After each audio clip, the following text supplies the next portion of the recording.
Hello friends, मेरा नाम राकेश वर्मा और मेरे यूट्यूब चैनल पे आपका स्वागत है। दोस्तों, आज के वीडियो में जानेंगे एमपी जीके में मध्य प्रदेश की जलवायु से जुड़े महत्वपूर्ण तथ्यों को, जो मध्य प्रदेश पीएससी और व्यापम की परीक्षाओं के लिए महत्वपूर्ण रहेंगे। तो चलिए शुरू करते हैं। किसी भी क्षेत्र के जलवायु किसे कहते हैं? तो किसी भी क्षेत्र में लंबे समय तक पाई जाने वाली ताप, वर्षा, आर्द्रता आदि की मात्रा तथा वायु की गति का औसत रूप में पाया जाना वहाँ की जलवायु कहलाती है। निर्धारक तत्व हैं जलवायु के वर्षा का समय तथा मात्रा, हवा की गति और औसत अवस्था, और तीसरा तापमान की स्थिति।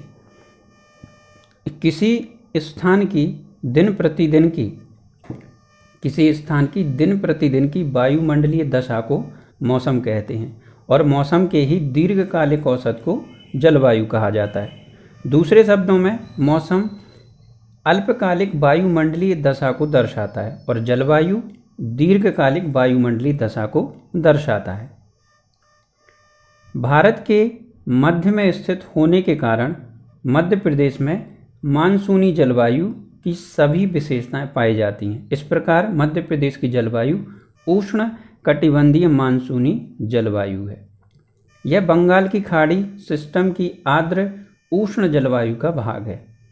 AR सुब्रमण्यम तथा T श्रीमन्नारायण ने तापमान व वर्षा के वितरण के आधार पर मध्य प्रदेश की जलवायु को तीन प्रकार की जलवायु में बांटा है।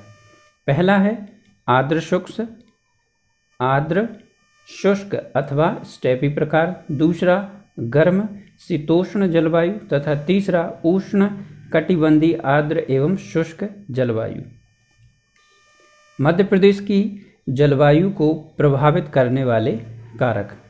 पहला, समुद्र से दूरी अधिक होने से तापांतर अधिक रहता है। दूसरा, भूमध्य रेखा से दूरी। मध्य प्रदेश उष्ण कटिबंधीय क्षेत्र में स्थित होने के कारण यहाँ पर उष्ण कटिबंधीय जलवायु पाई जाती। तीसरा, कर्क रेखा।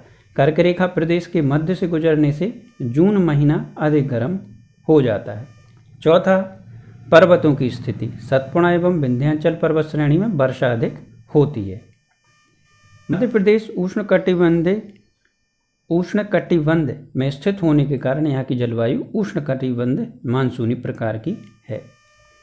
जलवायु के आधार पर मध्य प्रदेश को 4 भागों में विभाजित किया गया है। जलवायु के आधार पर 4 भागों में विभाजित। पहला, उत्तर का मैदान।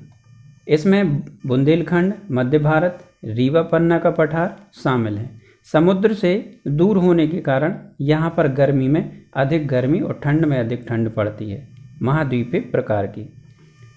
यहाँ गर्मियों में औसत तापमान 40 डिग्री से 45.5 डिग्री सेंटीग्रेड रहता है तथा सर्दियों में औसत तापमान 15 डिग्री से 18 डिग्री सेंटीग्रेड रहता है। इसीलिए यह क्षेत्र उप आर्द्र की श्रेणी में आता है। दूसरा है मालवा का पठार।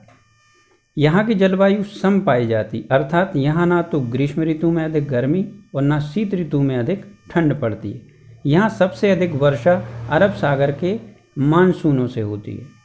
चीनी यात्री फायान ने इसे विश्व की श्रेष्ठ जलवायु बताया है। तीसरा है विंध्य का पहाड़ी क्षेत्र।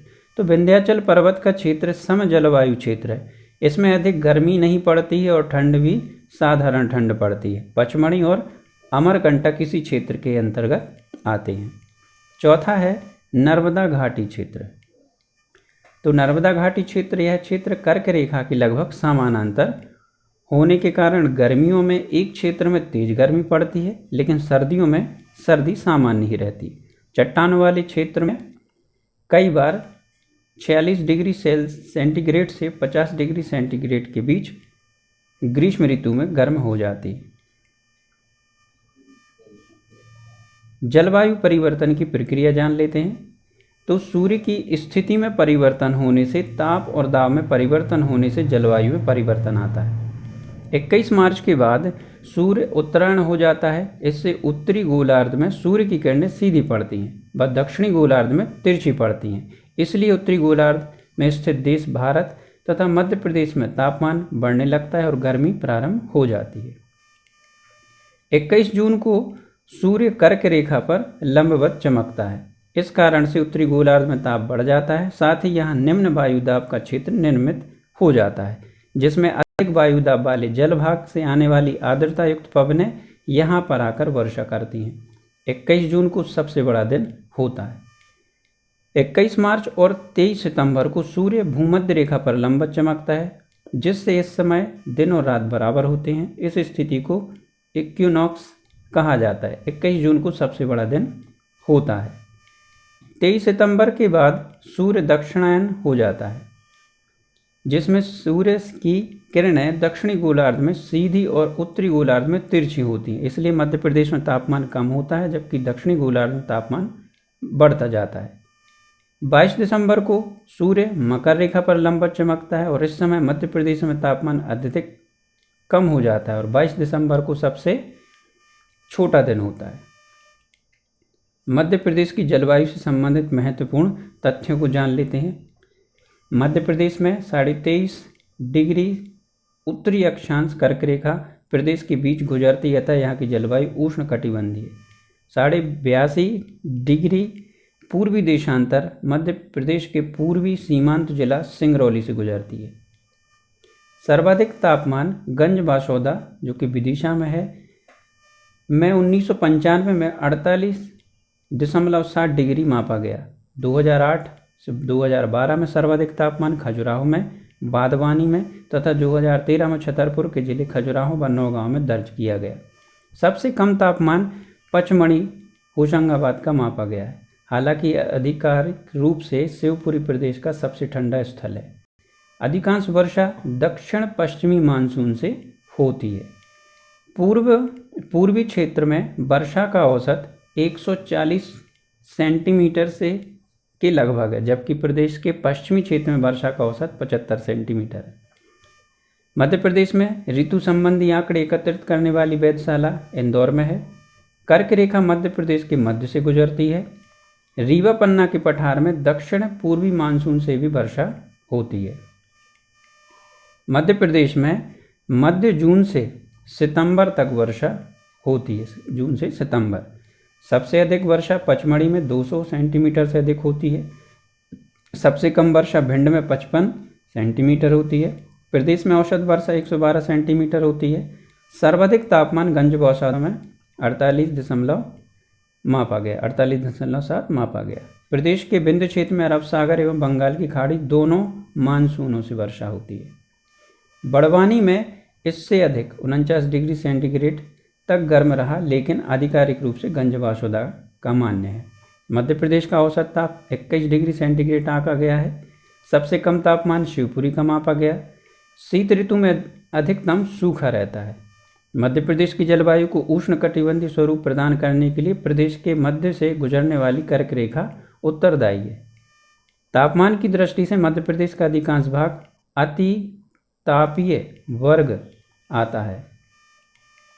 तापमान के आधार पर मध्य प्रदेश का अधिकांश भाग अति तापीय वर्ग में आता है। मार्च में सूर्य के उत्तरायण होते ही संपूर्ण मध्य प्रदेश में तापमान बढ़ने लगता है, किंतु उसका वितरण असमान होता है। इस समय मध्य प्रदेश के उत्तरी भागों में औसत तापमान अधिकतम बढ़ता जाता है और उत्तरी भागों में मई का औसत मासिक तापमान 42 डिग्री सेंटीग्रेड के ऊपर पहुंच जाता है।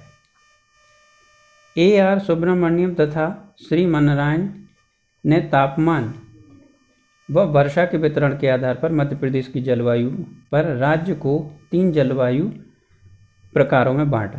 पहला अर्धशुष्क अथवा स्टेपी प्रकार पहले ही जान चुके हैं। दूसरा गर्म शीतोष्ण वर्षा जलवायु और तीसरा उष्ण कटिबंधीय आर्द्र एवं शुष्क जलवायु।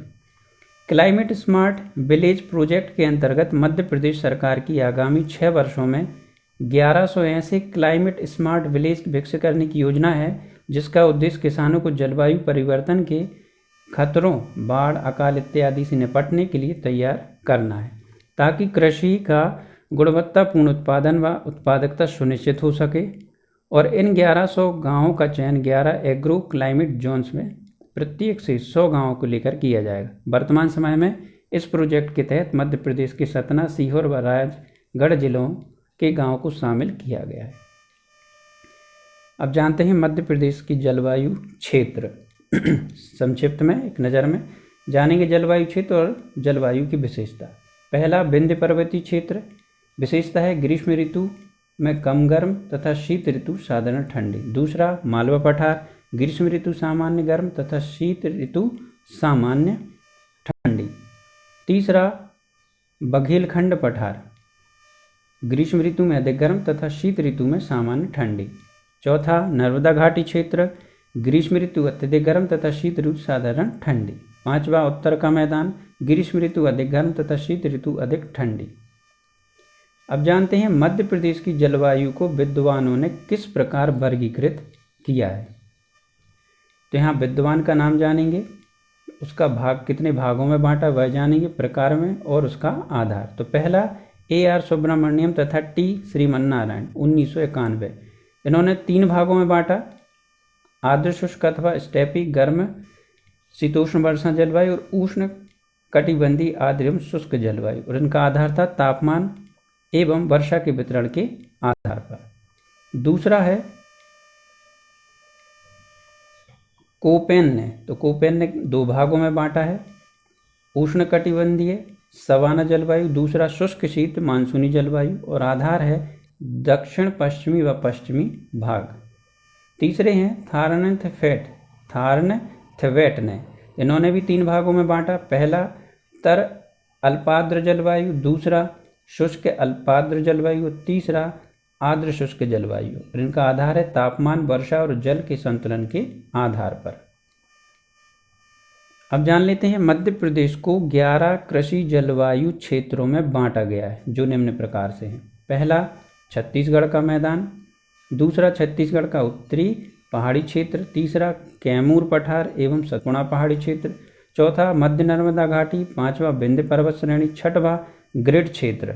सातवां, बुंदेलखंड क्षेत्र। आठवां, सतपुड़ा पठार। नौवां, मालवा पठार। 10वां, निमाड़ मैदान। 11वां, झाबुआ पहाड़ी क्षेत्र। तो दोस्तों, आज के वीडियो में बस इतना ही। आशा करता हूँ आपको मेरा वीडियो पसंद आया होगा। वीडियो पसंद आया तो वीडियो को लाइक करें, अपने दोस्तों के साथ शेयर भी करें और मेरे चैनल को सब्सक्राइब करना ना भूलें। Thank you.